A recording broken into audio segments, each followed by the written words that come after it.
It was the middle of summer, July of the year 1518. The sun was already high by early morning, and the heat pressed down on the city like a heavy hand. In Strasbourg, a prosperous town deep inside the Holy Roman Empire, the stone streets were warming quickly under the burning sky. The smell of bread drifted from market stalls. Merchants called to one another as they prepared for the day. Horses clopped by. The sound of children laughing echoed between the narrow buildings. It was a day like any other, at least at first. Then something happened. A woman stepped into the street. Her name was Frau Trophia. No one paid her much attention at first. She was just another neighbor, someone people had seen many times before. She didn't shout. She didn't make a scene. She simply began to move. At first her feet shuffled a little, back and forth, a twitch in the arms, a tilt of the head. It looked almost playful. Some people nearby smiled, thinking maybe she was just enjoying the morning or trying to cool her body by moving. But within minutes, her motions changed. They became more violent, more disturbing. Her arms flung outward with force. Her legs began to stomp with no rhythm. There was no music, no festival, no celebration. Just her and this uncontrollable motion. People began to gather around. A few shouted at her, asking what she was doing. Others tried to speak calmly, telling her to rest. But she didn't answer. Her mouth was open slightly, as if she was trying to speak, but the words wouldn't come out. Her body twisted and jerked like a puppet with tangled strings. Her eyes were open wide and glassy. They showed no joy, no commonly fear. Her dress clung to her skin as sweat soaked every inch of fabric. Her hair stuck to her face. Her feet, still in their thin shoes, began to bleed. One shoe slipped off. Her heels scraped along the sharp cobblestones, leaving a red trail behind her. But she didn't stop. She couldn't stop. Hour after hour passed. Some neighbors tried to hold her still. She screamed and pulled away, spinning in a wide circle that knocked over a market basket. Others brought her water, holding it to her lips. She tried to drink while still moving, but most of it ran down her chin. As the heat grew worse, her face turned pale. Her breath came in quick, short gasps. Her legs buckled now and then, but she caught herself each time, always staying. On her feet, the body continued to move, even as it broke down. More people came to watch. Soon there was a crowd. Some stood in silence. Others whispered to one another, trying to make sense of it. A few crossed themselves and backed away. One man said she must be possessed by a demon. Another blamed a local woman known for strange herbs and quiet muttering. He whispered that she had cast a spell. Still others thought it was madness, pure and simple, something in the brain, a sickness of the mind. Evening came. Torches were lit, yet she still danced. Children were taken. Inside, some women cried and covered their eyes. The men stood with their arms crossed, uncertain whether to help or run. She didn't scream, but every part of her face showed pain. Not the pain of an injury, but something deeper, helplessness, fear. Her lips moved at times, whispering something. Those closest could barely hear her prayers, they thought. She was pleading. She was begging to stop. But her body betrayed her. Some people stayed with her through the night. They took turns watching. Some brought blankets. Others brought bread or soup, though she could not eat. The street under her feet had turned dark from sweat and blood. It smelled of iron and old dust. The lamps flickered as her shadow jumped across the walls. It was like a ghost moving without a soul.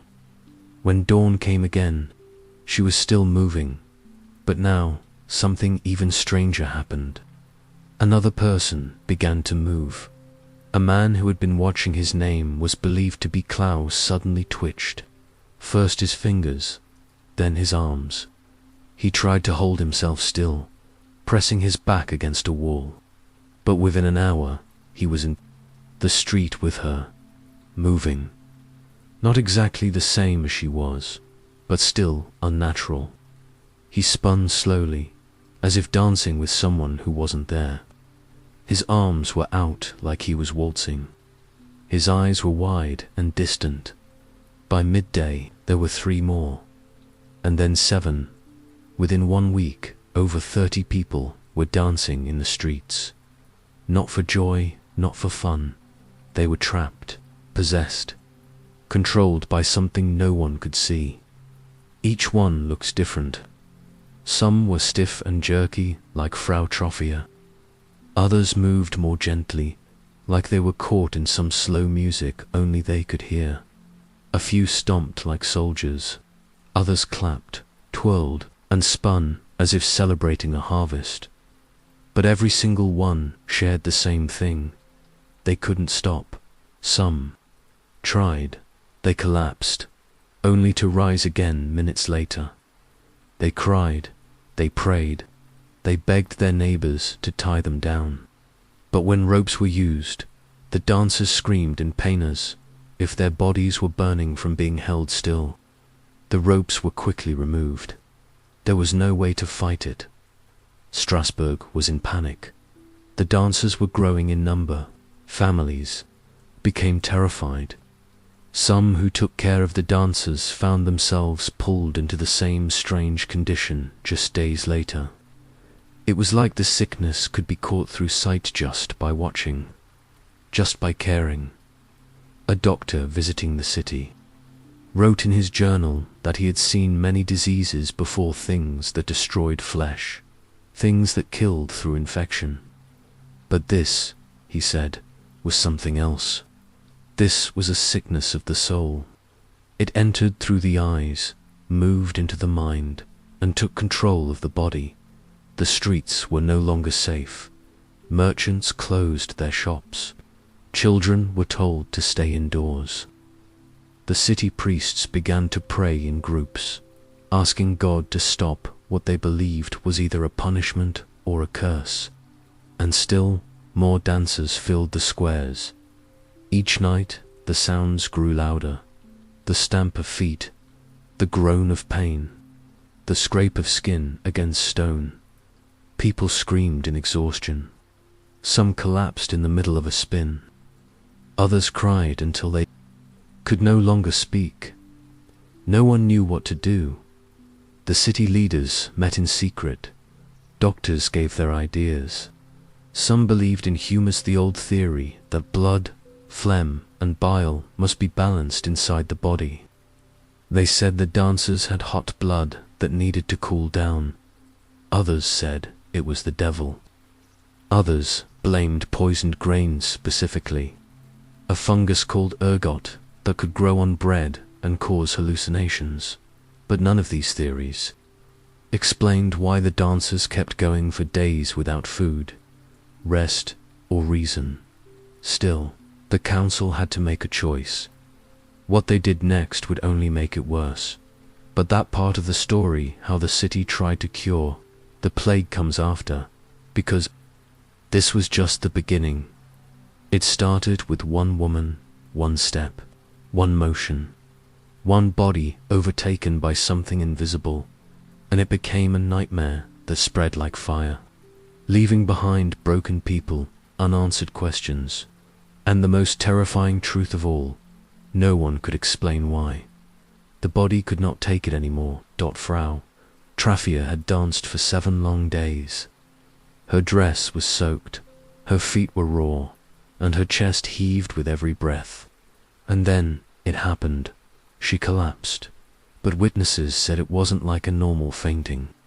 It looked like her body was still fighting. Her arms twitched, her legs kept jerking, her face twisted in a final cry for help. They said it was as if she had danced herself to death. Her body gave out, but whatever force had taken hold of her didn't stop, not even in her last moments.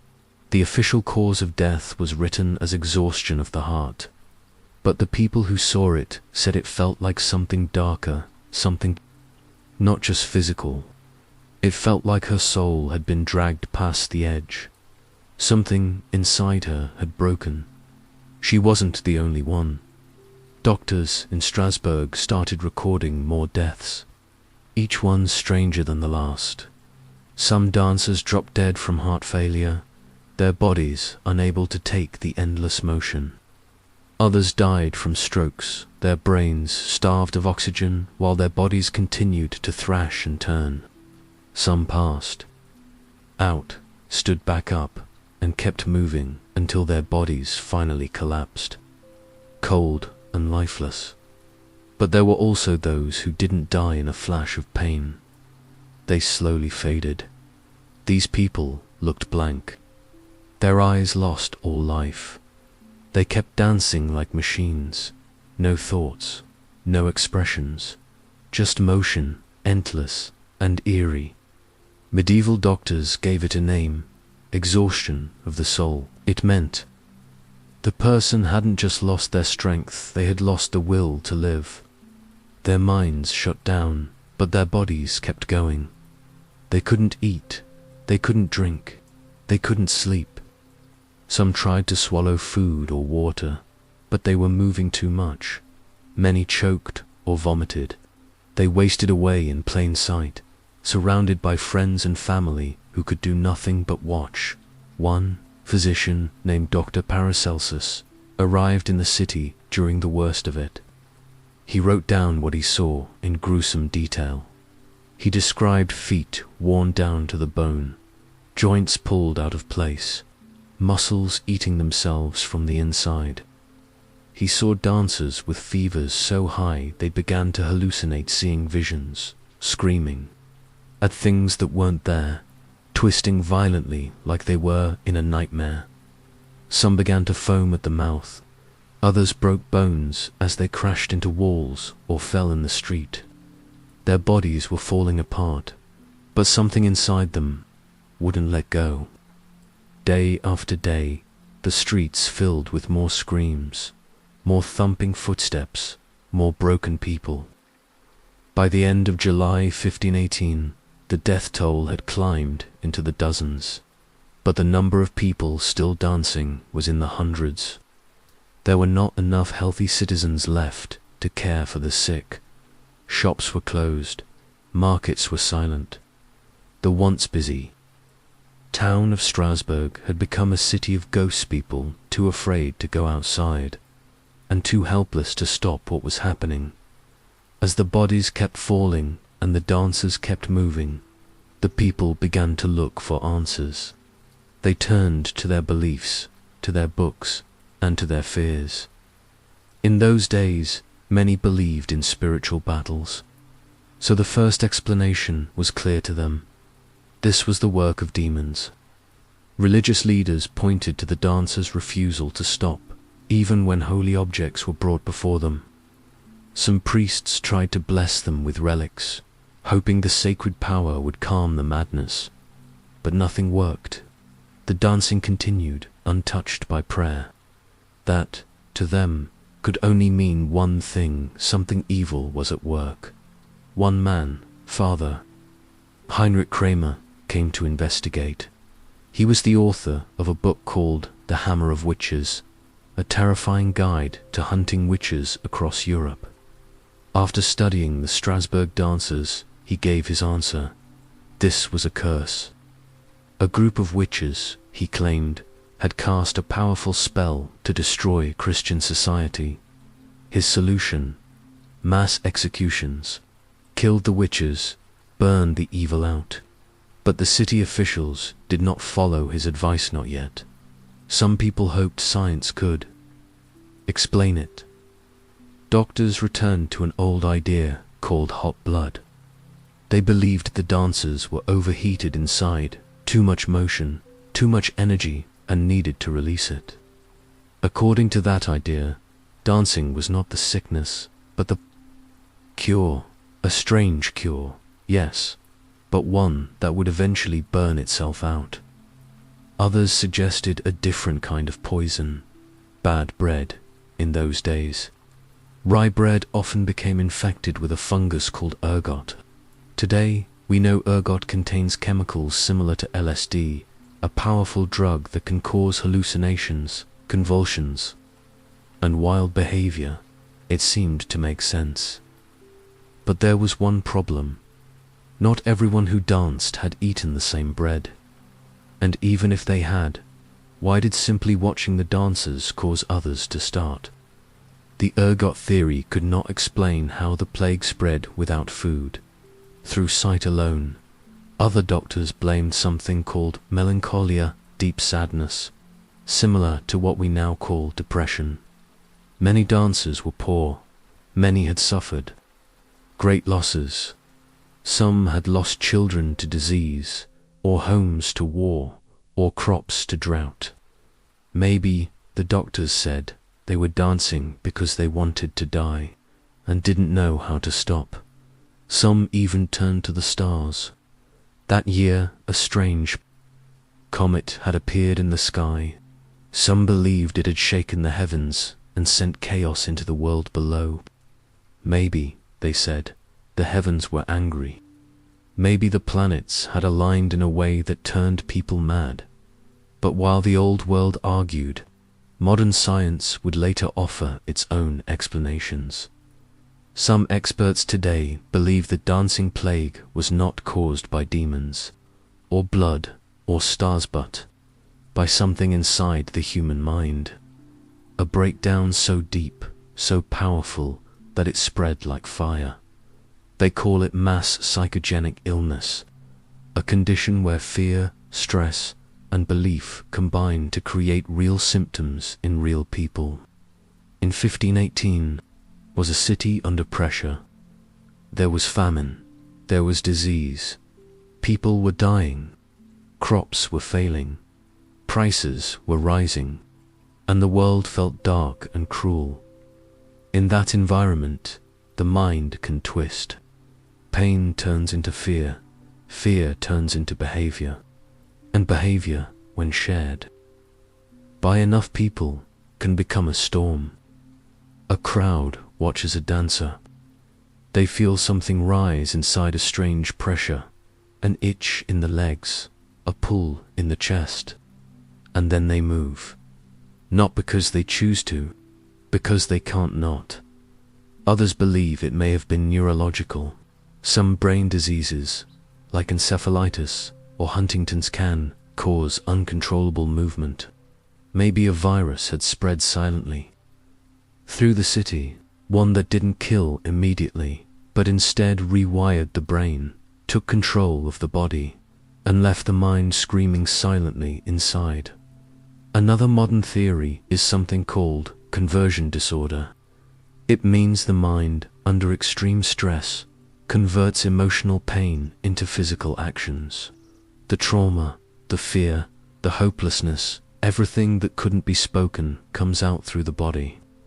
The movements are real, the pain is real, but the cause is deep inside.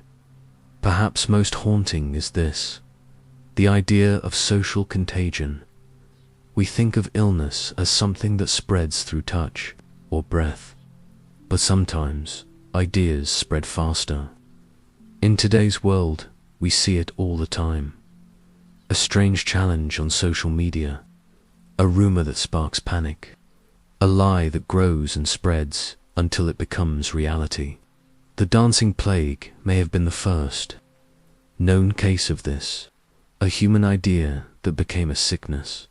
And yet, for all the theories, the cause remained a mystery, and the plague showed no signs of stopping.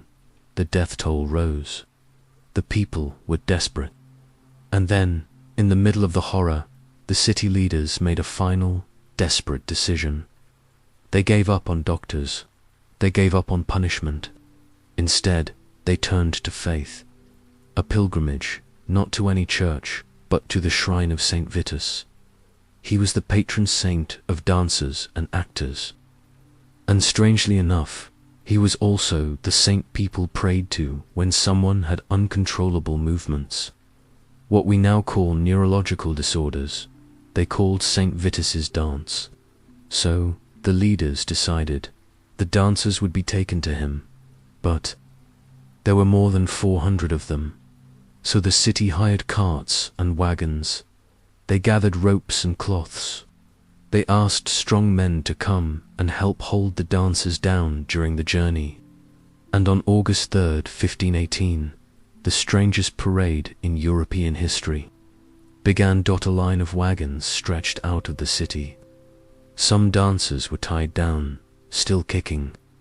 Others walked alongside the carts, their legs moving in uneven rhythms. Priests walked beside them. Family members wept. Curious townspeople watched from the roads, and somewhere in the middle of it, all hope walked quietly, waiting to be tested. The procession reached the shrine. The dancers were led one by one to the altar. The priests blessed them, prayed over them, sprinkled them with holy water, and then slowly their movements began to slow. No one shouted. No one dropped to the floor in a flash of light. It was more like watching a fire run out of fuel, a body twitching, then swaying, then still. One by one, the dancers stopped. By the evening of August 4th, only a handful remained active. By the next morning, the dancing plague of 1518 was over. The sun rose slowly over the rooftops of Strasbourg, burning through a thin layer of fog. The city, still part of the Holy Roman Empire, was just waking up. Shopkeepers lifted wooden shutters. Church bells rang softly in the distance. Farmers rolled in carts of fresh vegetables, and children skipped across the cobblestone streets. It was July 1518, a normal summer day in a busy, proud city, but not for long. Somewhere near the center of town, a woman stepped into the morning light. She didn't speak. She didn't greet anyone. She simply began to move her arms swinging, her feet stomping against the stone. She danced alone, in silence, without music, and without smiling. Her dress whipped around her as her pace quickened. At first, people thought she was playing. A joke, maybe, or drunk. But the minutes passed, then hours. She did not stop. The woman's name was Frau Trophia, and what began as one woman's strange, frantic movement quickly grew into something no one in the city could explain or stop. By the end of that day, she was still dancing. By the end of the week, 34 more people had joined her, and within a month, hundreds would be in the grip of a strange, terrifying force, a kind of illness that did not show itself through fever or rash, but through uncontrollable motion. Men, women, even children collapsed from exhaustions, sobbing, and then rising again to dance until their bodies gave out. They were not celebrating. They were not happy. They were trapped.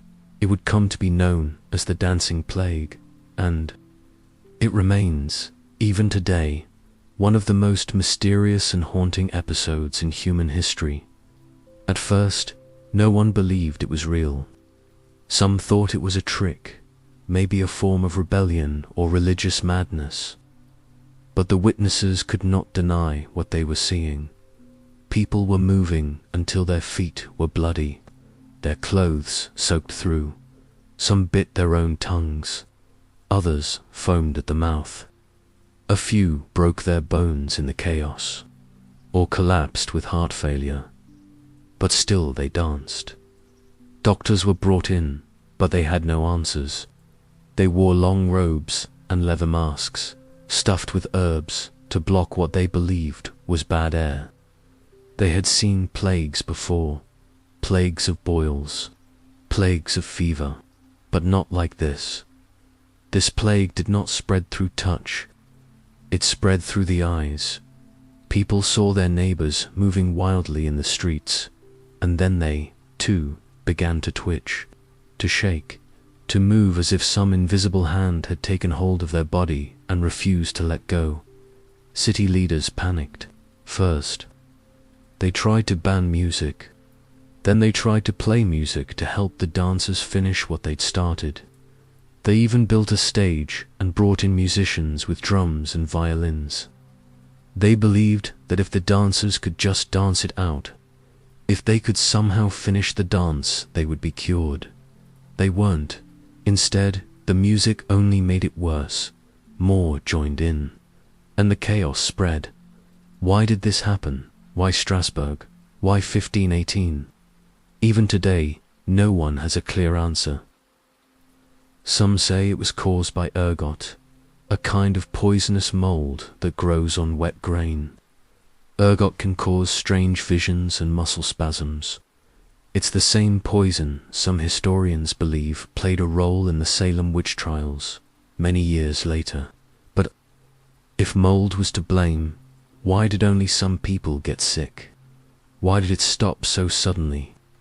Others believe it was religious mania, that the people of Strasbourg, already living in fear of famine, war, and disease, believed they were being punished by God. In that fear, their minds broke and their bodies followed. There's also the story of Saint Witissa, Christian martyr, believed to curse people with uncontrollable dancing if they offended him. Some of the dancers were even taken to a shrine for Saint Vitus, where they were blessed and prayed over. A few reportedly stopped dancing there. Others didn't. Still others say the dancers were suffering from mass hysteria, what doctors today call mass psychogenic illness. It happens when fear or trauma spreads like a virus. One person feels it, then another, then a crowd. And suddenly, what began in the mind becomes real in the body. They weren't faking. Their pain was real. Their exhaustion was real. But it came from something inside them, something too deep, too hidden to understand. Imagine, for a moment, living in Strasbourg at that time. The streets are filled with cries and groans. You look out your window and see your neighbor, a strong man, father of 3, stumbling through the square. He falls. You think he's dead. But then he rises again, face pale, mouth trembling, and begins to dance. Another woman screams. Her hair is tangled. She's been moving for hours. Her shoes are long gone. Her feet are torn open. Still she cannot stop. You hear whispers from the church. People speak of devils, curses, punishment. You hear whispers from the doctors. They speak of bad blood, of warm hearts that must be cooled, and from the mothers, they just weep. Some have danced their babies to death in their arms. The fear is not just of death, it is of losing control, of losing your mind, of becoming a puppet pulled by something invisible. Some people lock themselves indoors, others flee the city, but for many it's too late. All it takes is one glance, one moment of eye contact with a dancer, and suddenly a foot taps, a shoulder jerks, and the plague finds another host. It was not just a physical event, it was psychological, emotional, spiritual. The authorities tried everything: music, prayer, isolation. Nothing worked. Eventually, the dancers were marched to a mountaintop shrine, barefoot and broken, their bodies barely holding together. There, they were blessed in the name of Saint Vitus. There, some collapsed and never stood again. And there, at last, the dancing began to slow. By September, the worst had passed. But the city was changed forever. No one could forget what they had saw, what they heard. The sound of footsteps pounding the stones in a rhythm no one chose. The groans of pain mixed with a strange, steady beat of movement that could not be stopped. Some survivors were left unable to walk. Others never spoke again. Many avoided music for the rest of their lives. And even as the years passed, people continued to whisper about that summer, about the dances, about the madness. No one danced in public again without fear, because everyone remembered that once, without warning, a city had danced itself to death, and somewhere, hidden in the noise of modern life, in the glowing blue light of our screens, in the endless scroll of fear and outrage, in the rising pressure none of us can name but all of us can feel perhaps. The next dance has already begun, not with music, not with drums, but with something quieter, a whisper in the mind, a rhythm in the nerves, a deep, unshakable pull towards something we don't understand, but can't resist. The dancers of Strasbourg didn't know they were dancing until it was too late. They didn't know their bodies had betrayed them, didn't know the line between madness and survival had blurred. Maybe we won't know either, until we're in it, until we're moving without meaning, until the streets echo again with a strange choreography of panic. This wasn't just a story about the past, it was a mirror, and sometimes the mirror looks back and smiles, because history does not repeat. It remembers, and when it does, it calls us to the floor, and we dance. The chilling truth is this: the dance never truly ends. It only pauses, waiting for the right moment to seize hold again. When fear tightens its grip, when despair whispers louder than hope, the human mind becomes a stage, and every one of us a potential performer.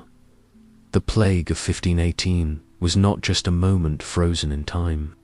It was a warning etched into the soul of humanity, a warning that beneath our reason lies a fragile thread, ready to unravel at the faintest touch.